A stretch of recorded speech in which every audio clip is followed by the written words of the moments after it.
কালিমায়ে তৈবা লা ইলাহা ইল্লাল্লাহু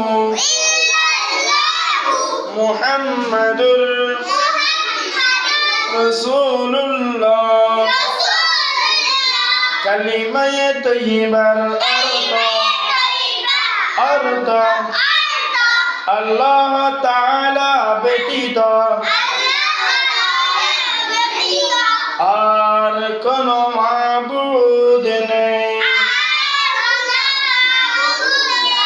হযরত মুহাম্মদ মুস্তাফা সাল্লাল্লাহু আলাইহি ওয়াসাল্লাম আল্লাহ